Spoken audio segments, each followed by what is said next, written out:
Bismillahir Rahmanir Rahim and Assalamu Alaikum, my dear students. If you remember, in our last class, we started talking about article writing.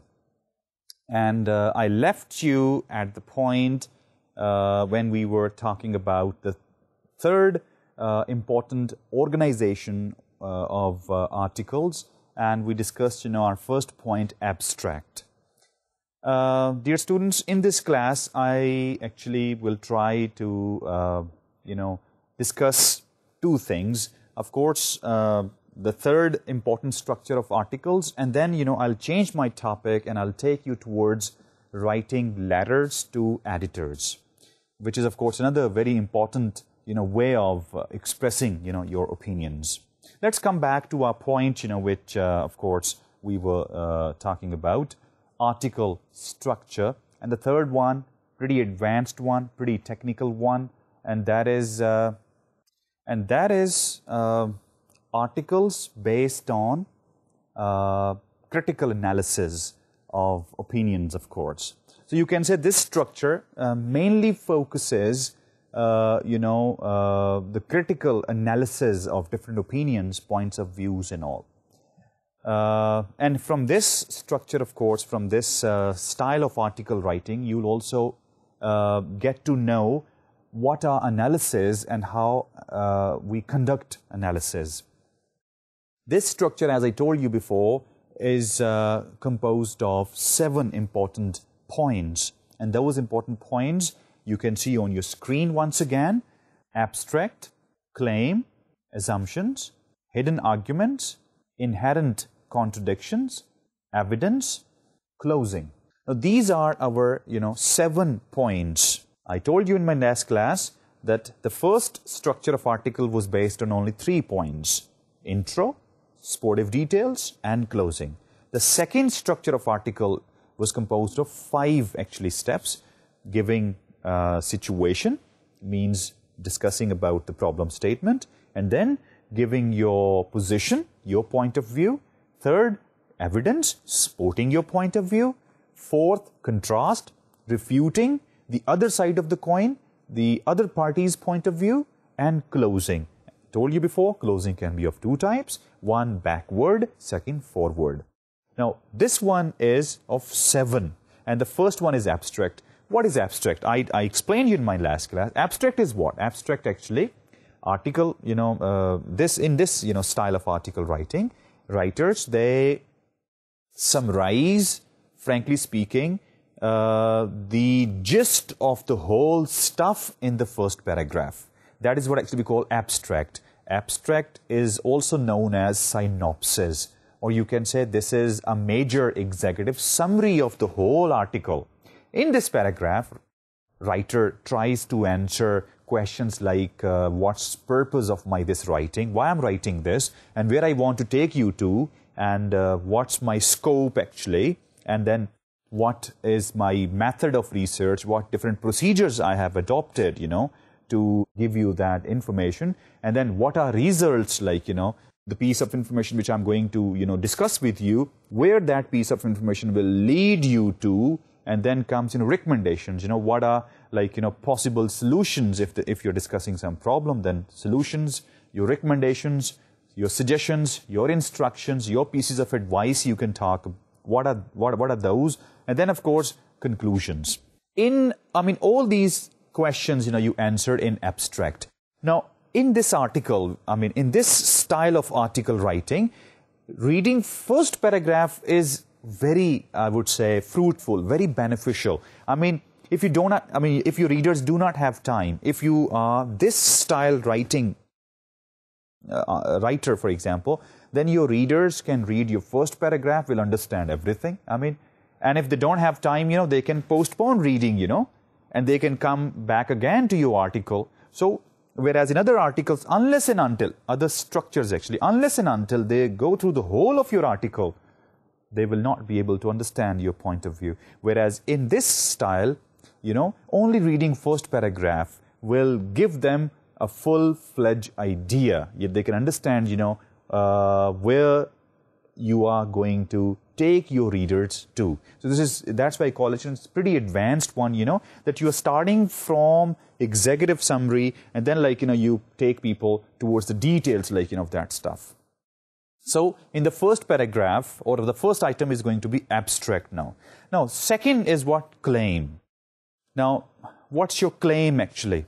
Like if you remember in the previous structure of article, you give your positions exactly the same way. Here, you discuss the claim.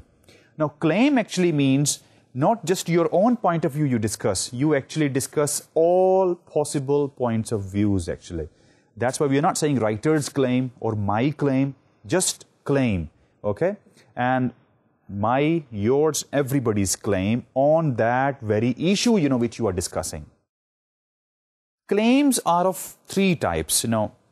I told you before, through this structure, I'll also try to teach you how we conduct analysis. Claims are of three types.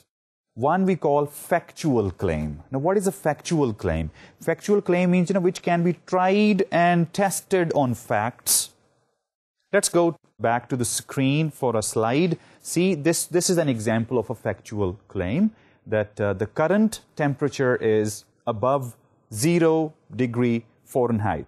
Now, this is a factual claim. I know it, you know it. If we don't know it, we can, of course, read it somewhere. We can find it out somewhere. It's the factual. Sunshine is warm. This is a second example. Sunshine is the warm. I feel it, you feel it, everybody feels it. So this claim, this my argument that sunshine is warm, of course, you can also feel it. You also know it. So it's a factual claim, can be tested and tried.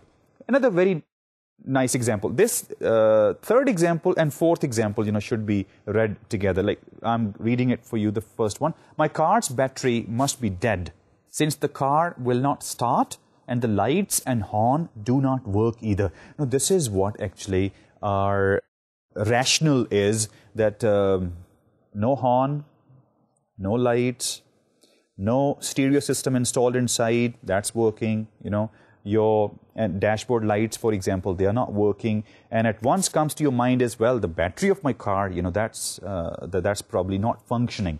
Rational, right? So this claim is based on rational, okay? Second one, see, my car's battery must be all right, even though the car won't start, the lights and the horn still work. Car is not starting, lights are working, and the battery must be all right. Now, this claim, of course, is based on your experience.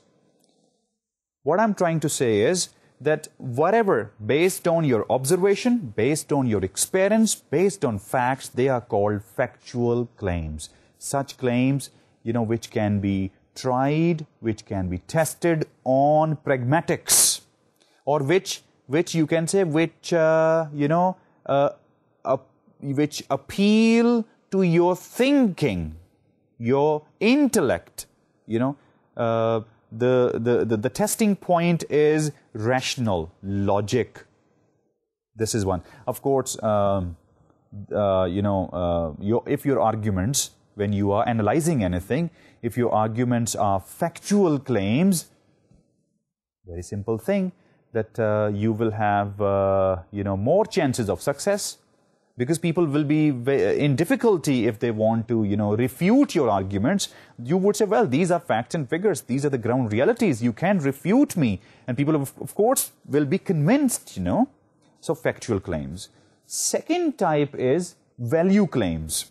Sometimes, writers try value claims also. So, factual claims are the strongest one. Second is value claim. What is value? For example, if I, let's say, there are, of course, there are some values, which every society, every community, cherishes, right? So, if I like some value, okay, and I ask my readers that, this is something really good, and this is how, this part of the world, take it this way, this part of the world, people give, lot of respect, actually, to the elders and olders. Of course, this is in your, observation also, that this part of the world, we give lot of respect to. And this is a value, of course. And if I try to, influence my readers or my audience based on this value, that I try to tell them, look, I think that we should respect our elders and elders, you should also.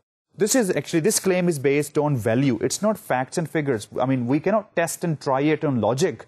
I mean, someone may stand up and say, excuse me, I mean, why, if I'm sitting somewhere, why should I leave my seat for this old man? Because logic is not there, but value is there. Maybe that value is of this part of the world, that value may not be of that part of the world. So that value claim, example for you. Democracy offers the greatest chance for people to realize their full potential. Now, this is value. You may stand against, democracy. You may say, no, democracy, actually, monarchy is the best solution. Monarchy means the kingship and the queenship is the best solution. No, democracy. So I like democracy, you like, let's say, monarchy. Of course, this is value system. So this argument is based on value, actually. Who you value more, or what are your values? Okay? And the shift of values, I'm trying to shift my values onto you and you are trying to shift your values onto myself. So that stuff is there. Of course, we cannot prove on logic and pragmatics. Another example, the state of Illinois building in downtown Chicago, sometimes referred to as Spaceship Illinois, is an aesthetic failure. If you call some building an aesthetic failure, for example, well, this is, this can be your opinion, and maybe analytical opinion, maybe technical opinion, but I may not agree. I may see beauty in that. So this is how, value claims. The third one is policy claims. Now, what are policy claims? Policy claims means, when you tell your readers that something, whatever that thing is, should be, taken this way. I mean, take the example of smoking. If I say, well, smoking should be banned, if not everywhere, at least at public places. Now, this is policy claim. I mean, this is what, if government of some particular country bans, let's say, smoking adverts on TV, for example, or in newspapers, for example. So that's a policy claim. They will have, of course, they'll have to face the public that why you are doing it, why you are banning this cigarette, promotions like on TV and newspapers, and then, of course, they'll have to sport themselves, and they'll, of course, be sporting themselves with the help of policy, and then, of course, they can take the help of some factual claims also, when they start, basing themselves, upon some health reasons and all, so they take the help from factual plus, policy claims. Some example for you. The first one, we ought to register and license guns the same way we do automobiles. Well, that's the policy claim, that the way we, register automobiles the same way, if there are you have private guns, for example, they should also be registered. That's a policy claim. Another one is drivers under the age of 25 with even the slightest amount of alcohol in their blood should have their licenses revoked for 5 years. That's a policy claim. So these are claims, which we, can, of course, give in our second paragraph. In the first paragraph, you give the abstract, the summary of the whole article. This is not an ordinary summary, actually. There are certain questions which I discussed with you. Those questions are going to be answered. Number two, you give claims. Claims is just like, the one which I discussed with you, situations over there. You give situations, then you give your, argumentation and all. You give your arguments, you do tell, what are different possible claims on so-and-so situation people make. And the third one is now assumptions. Now, what are assumptions, actually? Assumptions means ideas, belief, our ideas and belief, which we have actually towards different, things, the way different things actually work. For example, you are going home, and there are some crossings, for example. There are signals over there, red and green and like, yellow lights are there. You have to stop or you have to go, This is how like the signal system traffic, I'm talking about. If your light is, let's say, green, you don't stop. Why you don't stop? When you have lots of cars, coming or intersecting you from other sides, but you don't stop. Because you have an assumption in your mind. You assume that green means go, and green is to me that I should go, and you assume that if my is green, then theirs is red. And the way I follow traffic rules, they are also going to follow traffic rules, and they will stop at the red light. Now, this is your assumption. But of course, we know in educated societies, of course, people do follow the traffic rules. They do stop at red and they do go at green. But maybe your assumption, this is your assumption, green to go, but maybe some violator, some breacher of the red may come on your way.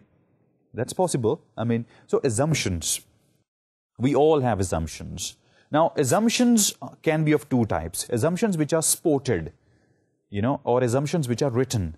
Assumptions which are spotted means what? If there are some assumptions which can be, which can have some evidence, for example, we call it warranted assumptions. There are at the same time some assumptions, which cannot have any evidence. They are unwarranted, for example. Take the example like, people are, there are like, people, we haven't seen God. Of course, we Muslims, we have strong faith, of course, and I believe like other religions, they do have also their strong faiths. But frankly speaking, a person of comparative religious studies, for example, he'll be writing about the existence of God also. He'll be writing about like, the creation of this whole universe and all. See? This is, the belief about God is something, where we don't need any evidence, actually. I don't need any evidence, if I believe in God, I would say, excuse me, this is supra, actually. This is beyond any evidence or any, any piece of, the way we have scientific facts and figures and then, like, we base ourselves. Faith is something, which is beyond any evidence. So, such is the stuff. If there are evidence available, then, of course, that is called warranted suppositions. Of course, that you can support with facts and figures. But if there are no evidence available, people have assumptions without having any evidence, actually, then there are, unwarranted, suppositions called. At the same time, if assumptions are written, some people, they very explicitly base their arguments on assumptions. Like, there is a linguist, and Noam Chomsky, he always, every time he starts his writing by saying that I assume, similarity, with so-and-so author. Whatever point he wants to talk about, he, in certain, places, he always starts this with that I assume,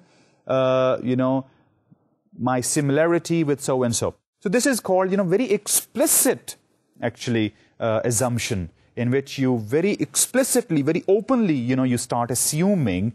And if assumptions are implicit means, they are not visible, actually.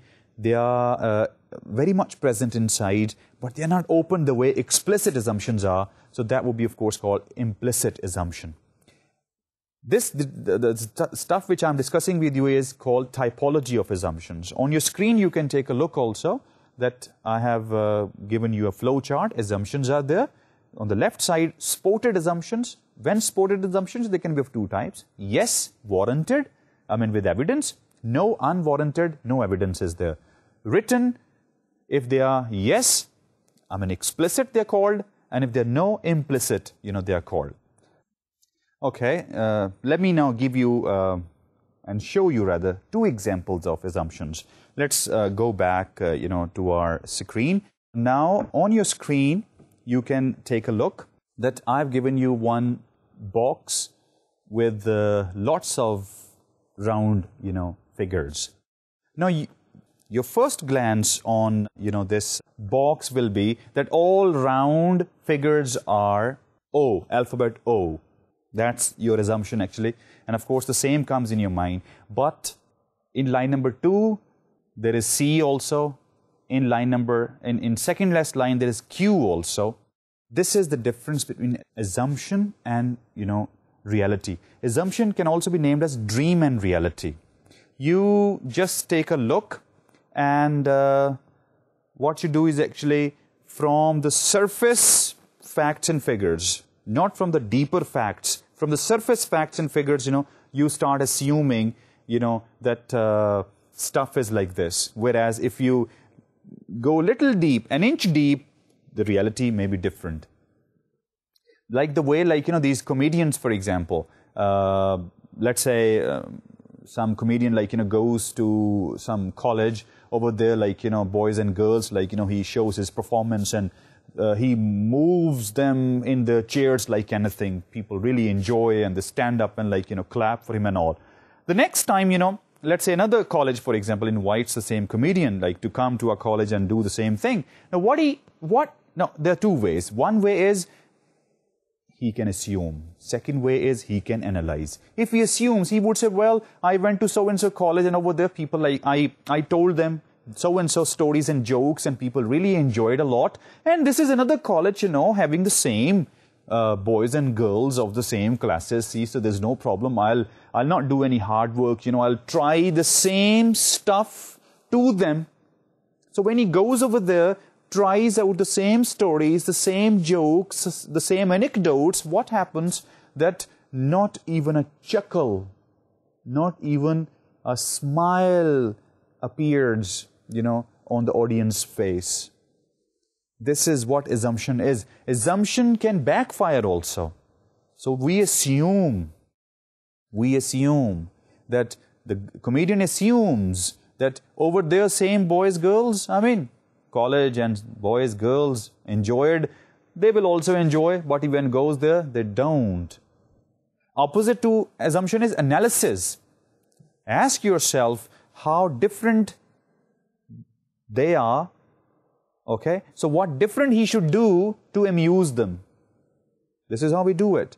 So don't assume, frankly speaking. Okay, so what actually, relating it to my article, the first one, abstract. The second one, the claims. All claims which are present, okay?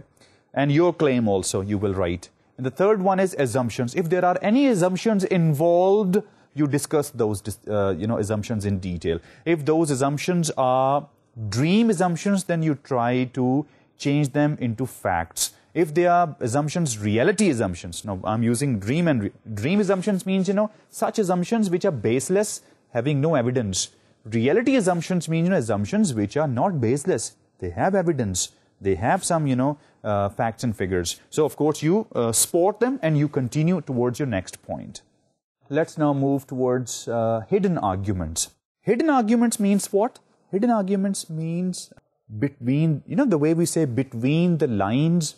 Sometimes I do not say things explicitly. Sometimes I do not say things openly.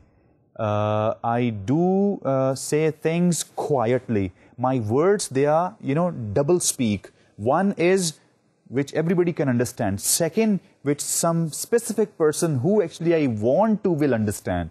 Between the lines. Things which you do not express through your sentences explicitly, but implicitly.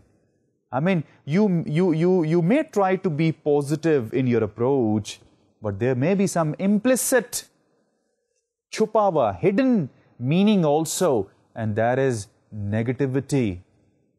Right? So, and one more thing, when your arguments, when your assumptions are implicit, if you remember, go back and see, assumptions can be, if they are in written form, they can be explicit, very, very open, or they can be implicit, hidden. Implicit assumptions result in hidden arguments. Let me explain this point with the help of this nice which is advertisement on your screen. Look, this is, a boy and a girl wearing trendy clothes, okay? You will say well, this is, an advertisement of a fashion house. They are, of course, advertising their fashion house.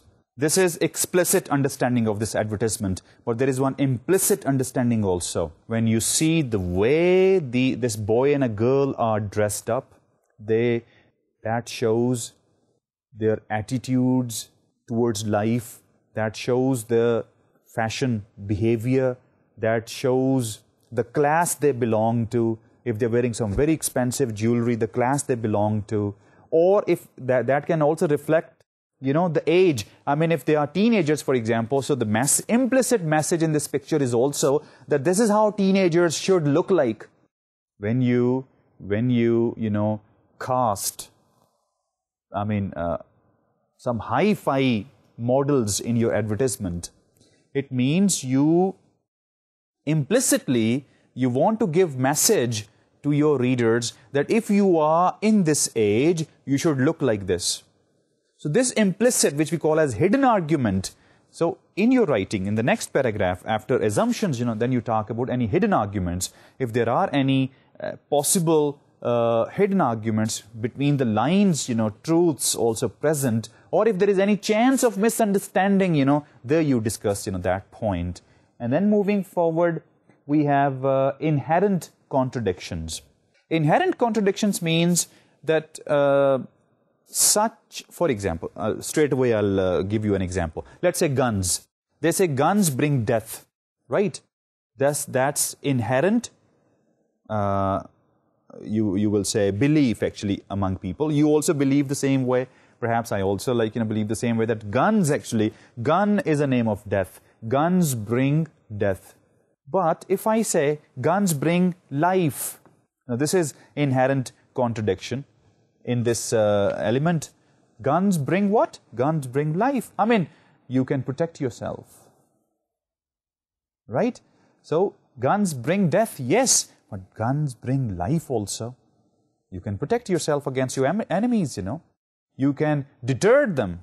I mean, if you have, let's say, personal gun in your pocket, for example, I mean, God forbid that, you know, you are in such situation where you need to keep yourself away. But generally speaking, you know, if you have gun in your pocket, you can deter your enemy. You can show and deter. For example, in international politics, you know, we use the word nuclear deterrence. You know what is nuclear deterrence? Nuclear deterrence is against another balance of power. Balance of power mean if I have one gun, you have one gun, we have a balance of power, right? If I have 10 guns, you have 5 guns, there is no balance of power. If I have one fighter plane, you have one fighter plane, balance of power. I have 10, you have 5, no balance of power. Okay, so the stuff. But nuclear deterrence is what? I mean, if I have one nuclear bomb and you have 100 nuclear bombs, for example, we are still equal. Right? I mean, that's called nuclear deterrence. I mean, you can deter. Excuse me, you have 100, fine. But excuse me, don't look at me with negative aims, okay? Because I have got this thing, please stay away. You can, of course, come and shake hand with me like a brother, but don't come like an enemy. I have this. So you deter actually other, you know, persons. So that's called inherent, contradiction actually. And same way wars. War is a name of destruction. And if I say war also is a name of construction.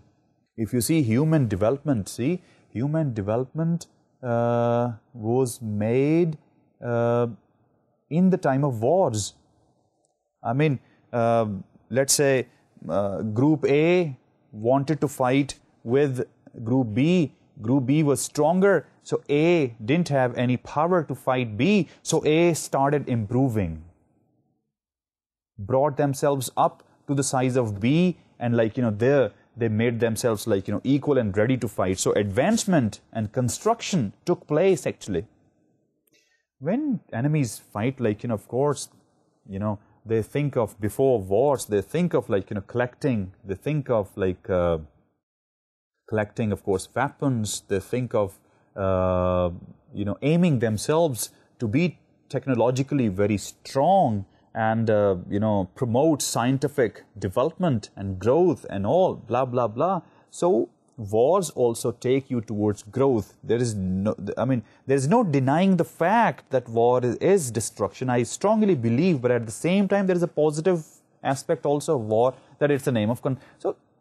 inherent contradictions. So if there are any inherent contradictions, try to correct. At the same time, writers sometimes, use inherent contradictions, to grab readers' attention, to startle them, to surprise them, to amaze them actually. Why? Just to grab their attention, and then they move forward. That stuff is the... Then, second last point is evidence. There are three types of evidence which I have already discussed with you. One is rational appeal. Second one is emotional appeal. Third one is ethical appeal. Such evidence which adds rational appeal, to your arguments. Arguments which are thinking arguments. They are rational appeal. On your screen you can see rational appeal arguments are facts, case studies, statistics, experiments, logical reasoning, analogies, anecdotes. Now this is rational appeal. If you base your arguments on these things, of course it means you are trying to rationally, logically, pragmatically convince your readers. The second one is, emotional appeal. So such evidence which is based on emotions, or which adds emotional appeal to the fabric of your argumentation, is actually where you perhaps do not have logical basing. You try to engage people emotionally actually. Things are perhaps sensitive more, and maybe the logical appeal may not be the desired one. So since the situations being as sensitive, then you try to provoke people's emotions actually. You try to seduce them, not through logical means but through emotional means, and you take people towards what actually you want them to do, So this is how you influence them. The third one is ethical appeal. If ethical appeal is also called as activated part of human behavior. And of course, activated part of human behavior means, if I am your team member, for example, so I want from you the way you want from me. Let's say I want from you cooperation, I want from you, efficiency, I want from you truthfulness, I want from you trust actually, I want from you, let's say, a promise which you fulfill. So all ethical aspects of human behavior I expect from you, same way you expect from me. This is what actually we call that you can add evidence to your arguments, of course, based on ethics, or arguments having ethical appeal. Some examples of ethical appeal arguments like trustworthiness, credibility,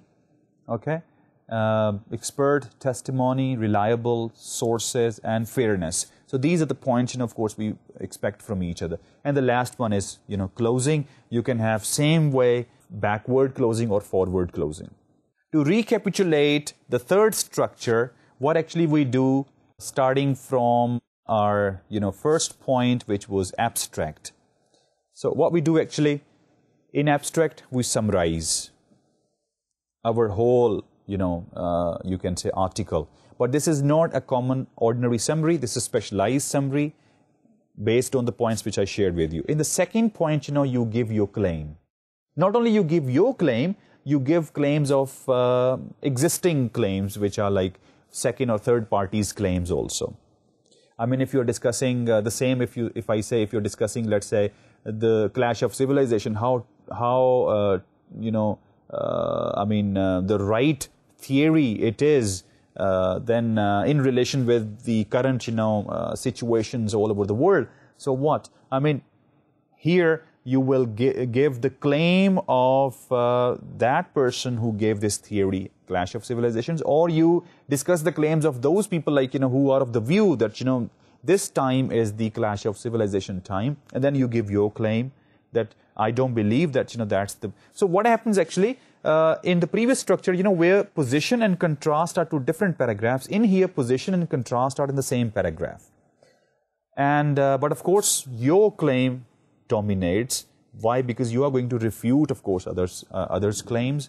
The third one is assumptions. If there are any assumptions, prevalent in the society, in the community, you answer in your next and any hidden arguments, any clarities, which people need towards that particular, the subject of discussion, for example, that hidden argument, of course, you discuss.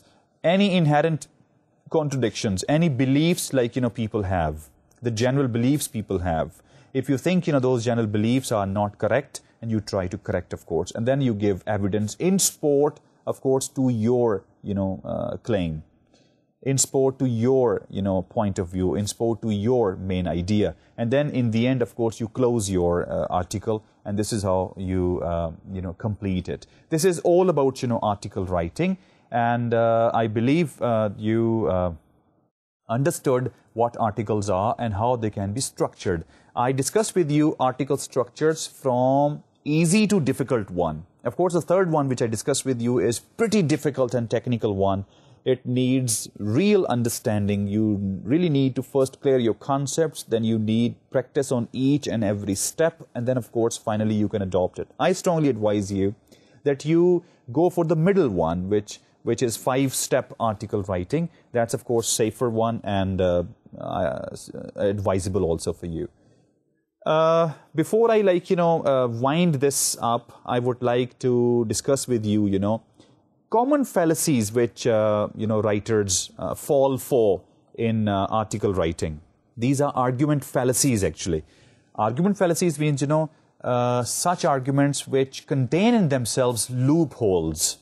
Or you can say, frankly speaking, do not construct your arguments the way I'm going to show you.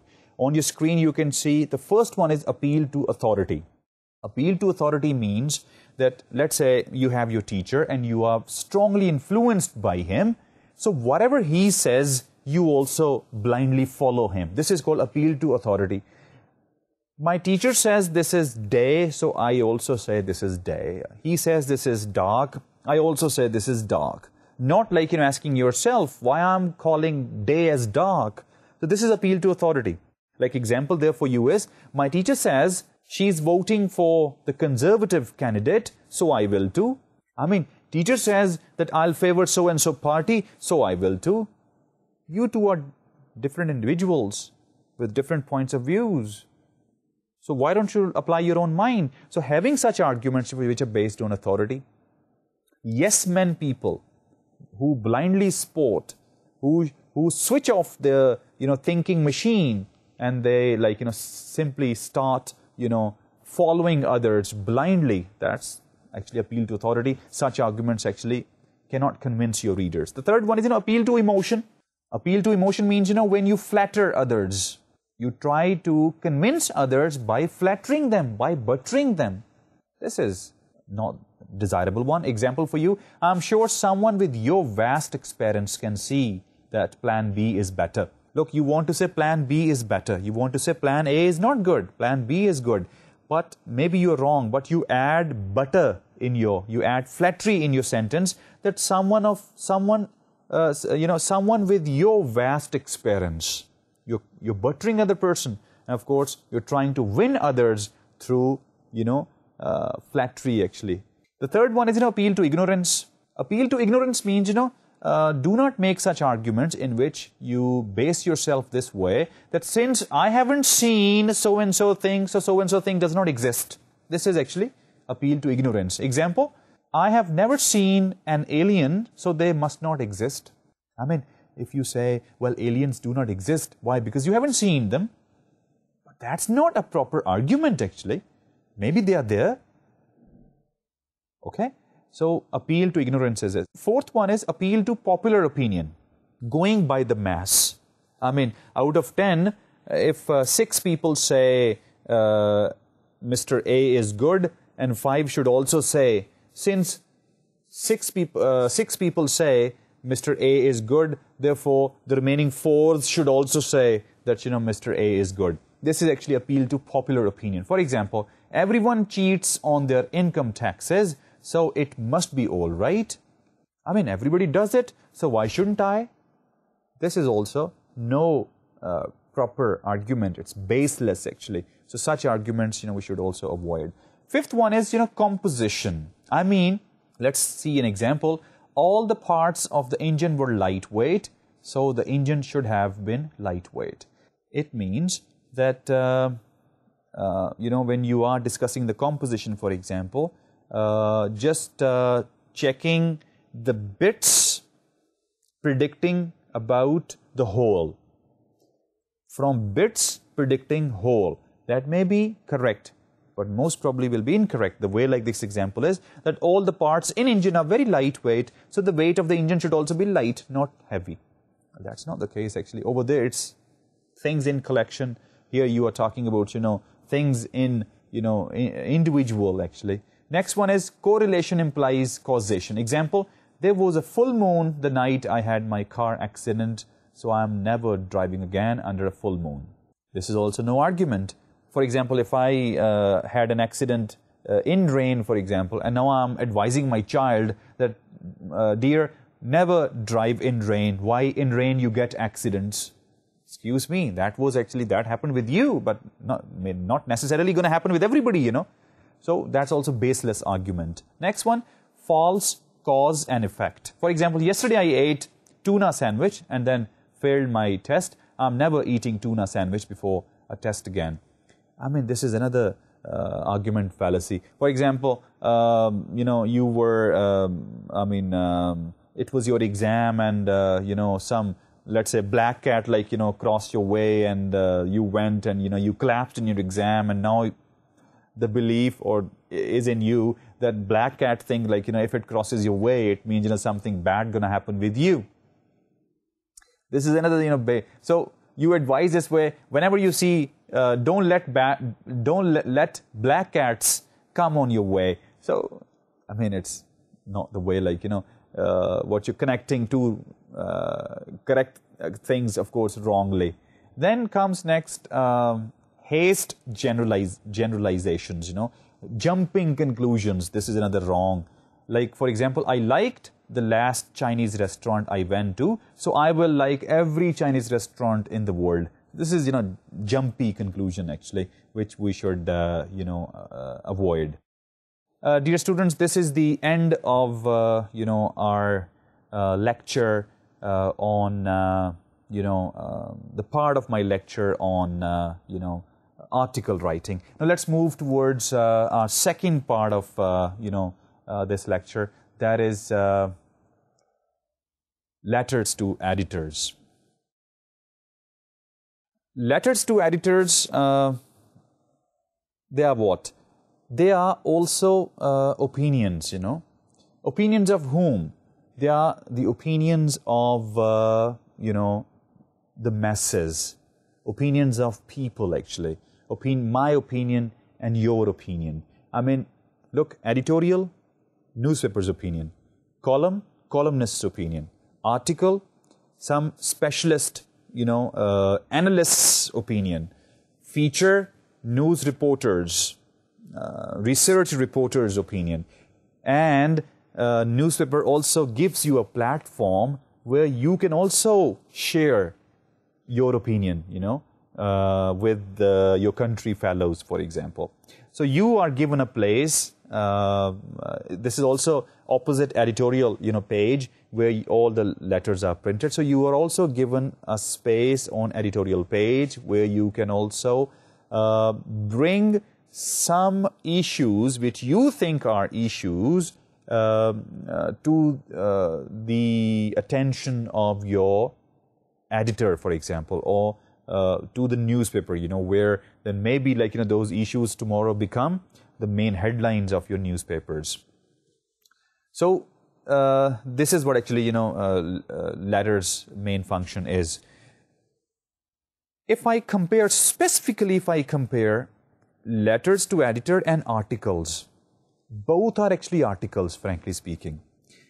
If a person who is an ordinary writer,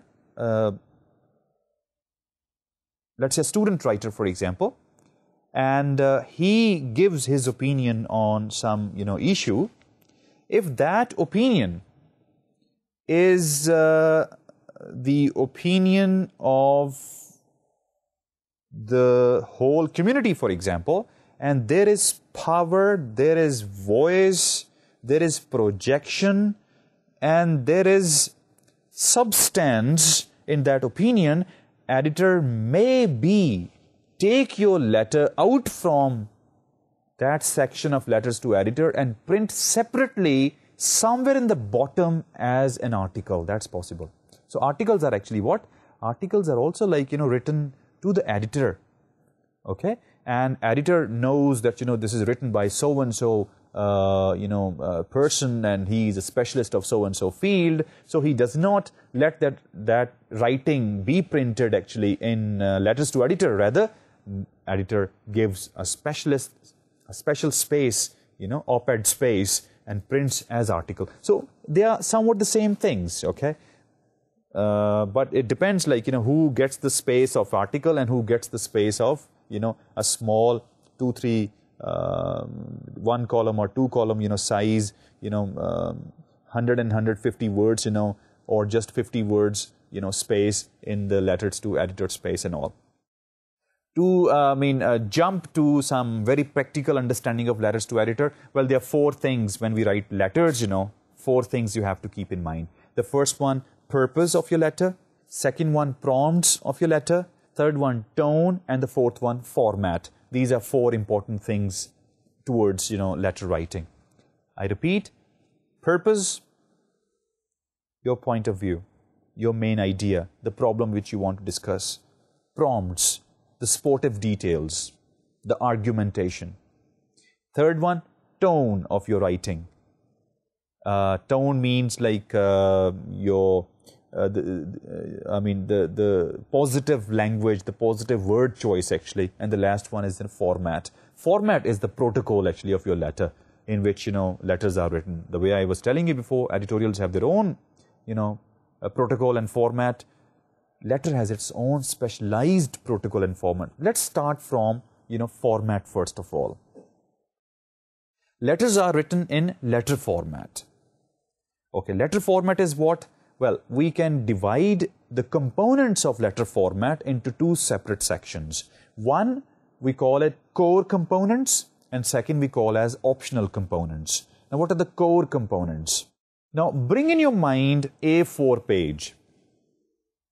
Photocopy page, A4 size page, bring in your mind. And now we are going to write letter on this A4 size page.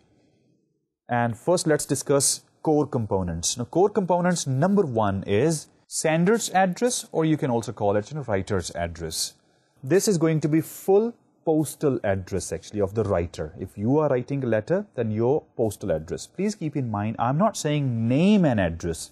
You're not going to write your name here. You will only write address. Your street, house number, your street number, your area, address, road, word and all. That stuff is going to be inside, in sender's address. Second core component is the date. The date you are writing this letter to. Of course, you can write day, month, and year. That pattern you can choose, or you can choose month first, then date, day actually, and then year. That pattern you can choose. And the third one will be inside address. What is inside address? Inside address is the receiver's address. In that case, editor's address, that newspaper's address, okay? Like usually it goes this way.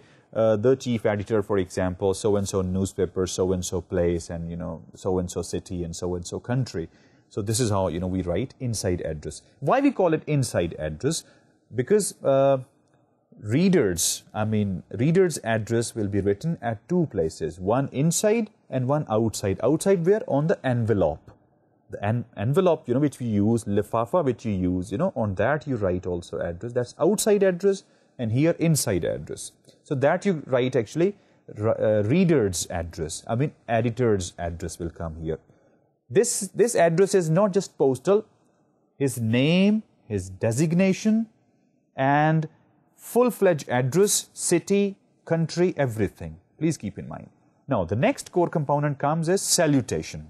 Salutation means, where you address the editor. For example, dear sir or dear madam is a very common,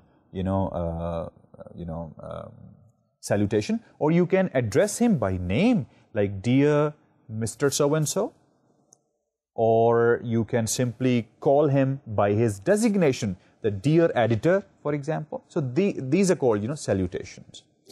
By the way, talking about the punctuation, here punctuation is special. You can put comma after dear editor, comma, or after dear editor, colon is also possible. And then comes what? The subject line. Subject line is the, of course, you can say the headline of your letter or the caption of your letter that you write. Make sure in the subject line you do not write any verb. Subject line should be a noun phrase, not a verb phrase. I mean a noun clause, sorry, I wanted to say. Should be in the form of a noun clause. And there should not be any verb inside. Now, this is what we call the upper part of your letter, and now starts the story of your letter. The first paragraph will be the bottom line paragraph. When I say bottom line paragraph, it means here you will give, the reason of your writing. Here you will discuss why you're writing this, and what's your point of view. So that bottom line, action line, purpose line, or you can say the main idea of your letter will come in paragraph number 1. Then comes, paragraph number 2 or 3 or 4. Don't, go beyond 3 paragraphs. That is, sportive details. Whatever point of view you have given in paragraph number 1, and now you're going to give details and, evidence, facts and figures in the sport of your point of view or your main idea. That's called, sportive details. Then comes, third one in the body actually is closing.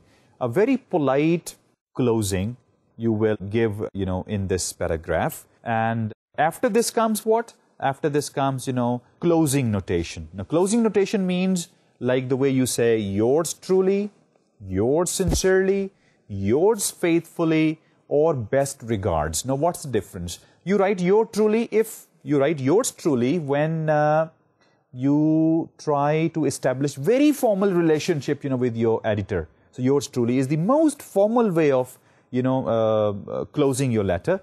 Okay. Now, the semi or you can say neutral way of closing your letter is yours sincerely and faithfully. That's the second way. Now, what's the difference in sincerely and faithfully? If you have written the name of the editor, then will come sincerely. But if the name of the editor you do not know, you have only started from the editor, so-and-so newspaper, then yours faithfully will come. If name is there, then yours sincerely. Name where? In inside address. If name is there, then yours sincerely. If name is not there, designation is there, then yours faithfully. Okay? And then the third one is very informal. If you want to have informal relationship with your editor, then of course you can say best regards, warmest wishes, blah, blah, blah. And then after, this closing notation, sign. Of course, you sign your letter. Next one is, type name. You write your full name. And if you are working person, then you can give your designation also. Let's stop it here. The remaining, information about letter thing, I'll give you in my next lecture. Let's call it a day. Take care of yourself and each other. And don't forget revising things and studying from the handouts, which I have given you. With this, thank you very much. Bye-bye.